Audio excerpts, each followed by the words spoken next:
आज की स्टोरी है चटोरी पेटू बहू। भाभी आपका खाना, इतना कहकर रुचि की ननद ने खाने की थाली टेबल पर रख दी। भूख से बेहाल रुचि की नज़र जब थाली पे गई तो दिल रो बैठा। सिर्फ 2 सूखी रोटी, 1 कटोरी दाल और चटनी जितना सब्जी। आज 7वां दिन था रुचि को माँ बने। नॉर्मल डिलीवरी थी तो 3 दिन में छुट्टी मिल गई थी। घर पे आते ही अपने कमरे तक रुचि सिमट गई थी। घर के कामों का बहाना कर सासू माँ ने बच्चे की जिम्मेदारी भी रुचि पे डाल दी। जब से डिलीवरी हुई थी एक समय भी भर पेट खाना रुचि ने नहीं खाया था। सास कहती ज़्यादा खाओगी तो बच्चे का पेट दुखेगा। चाय तक के लिए भी 9 से 10 बज जाते तब जाके चाय मिलती। सूखी रोटी दाल में भिगो मुंह में रखते ही रुचि की आंखों से आंसू निकल गए। रुचि के पति रवि बाहर नौकरी करते थे। जब रुचि प्रेग्नेंट हुई तो बेहतर देखभाल के लिए रवि ने रुचि को अपने घर भेज दिया, लेकिन यहाँ तो कभी भी भरपेट खाना रुचि को नसीब ही नहीं होता। बच्चा समय से थोड़ा पहले हो गया तो अचानक से रवि को भी छुट्टी नहीं मिली थी। अगर रवि होते तो कुछ स्थिति और रहती, लेकिन उन ससुराल में किससे क्या कहते। किसी तरह खाना खा मुन्ने के बगल में लेटी ही थी कि मुन्ना उठ गया और रोने लगा। जाहिर सी बात थी, जब रुचि का पेट नहीं भरता तो मुन्ने का कैसे भरता। भूखा बच्चा रात दिन रोता और सास कहती कैसा रोंदू बच्चा है, बिल्कुल अपनी माँ पे गया है। रुचि की आत्मा रो देती है सुनकर। तभी रवि का फ़ोन आ गया। खुश होकर रवि ने कहा, हेलो रुचि, कल सुबह सुबह मैं तुम्हारे सामने रहूँगा। मैं अपने बेटे को देखने के लिए दिल से तरस गया। रवि के आने की खबर सुन रुचि बेहद खुश हो गई। अगले दिन रवि आ गए।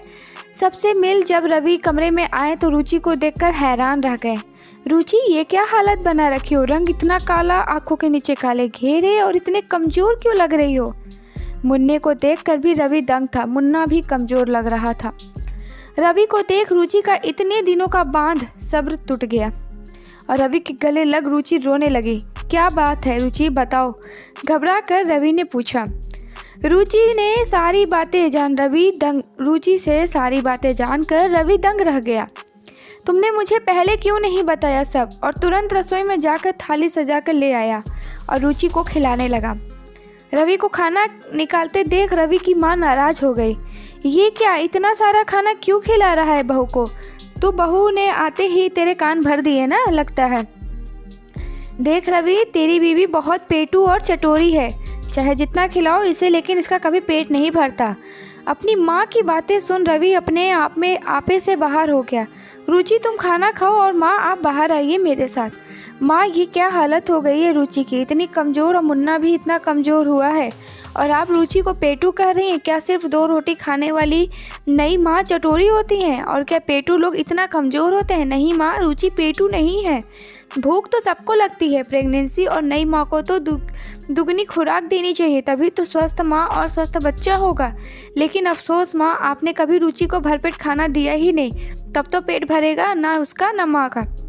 ये कैसी बात कर रहा है? क्या हमने किसे खाना नहीं दिया? माँ, दिया तो ज़रूर, लेकिन ज़रूरत से कम। अगर सही खुराक मिली होती तो ऐसी हालत नहीं होती दोनों की। जब मुन्ना पेट में था तब आप कहती ज़्यादा खाने से बच्चा दबेगा, और जब डिलीवरी के बाद ज़्यादा खाने से मुन्ने का पेट दुखेगा। कैसी हालत हो गई है मेरे बच्चे और बीवी की। मैंने तो यहाँ रुचि को बेहतर देखभाल के लिए भेजा था और आप एक नई माँ के स्वाभाविक भूख को पेटूपन कह रही हैं। आप तो खुद माँ हैं, कैसे भूल गई? नई माँ को तो ज़्यादा भूख लगती ही है। जब माँ पौष्टिक खाएगी तभी तो अपने बच्चे को दूध पिलाएगी। आज ही रुचि अपने माँ के घर जाएगी और जब स्वस्थ हो जाएगी तो वहाँ से सीधे मेरे साथ दिल्ली जाएगी। रवि ने 2 टूक अपना निर्णय सुना दिया और मन ही मन पछता भी रहा था कि काश उसकी वजह से इतना कुछ रुचि और उसके बच्चे को सहना पड़ा था। तो दोस्तों, ये सब यही है कि भूख तो सबको लगती है, लेकिन एक नई माँ को कुछ ज़्यादा लगती है। ये पेटूपन नहीं होता है। कई बार ससुराल में ऐसी परिस्थिति उत्पन्न होती है जैसे रुचि के साथ हुई है। ऐसी परिस्थिति ना हो तभी बेहतर है कि क्योंकि स्वस्थ माँ तभी स्वस्थ बच्चा। तो दोस्तों, अगर आपको मेरी स्टोरी अच्छी लगी हो तो प्लीज़ इस स्टोरी को लाइक करिएगा, और अगर आप मेरे चैनल पर नए तो मेरे चैनल को सब्सक्राइब करिएगा। तो चलिए मिलते हैं कुछ ऐसे इंटरेस्टिंग स्टोरी के साथ अपने नेक्स्ट वीडियो में। तब तक के लिए bye bye and take care.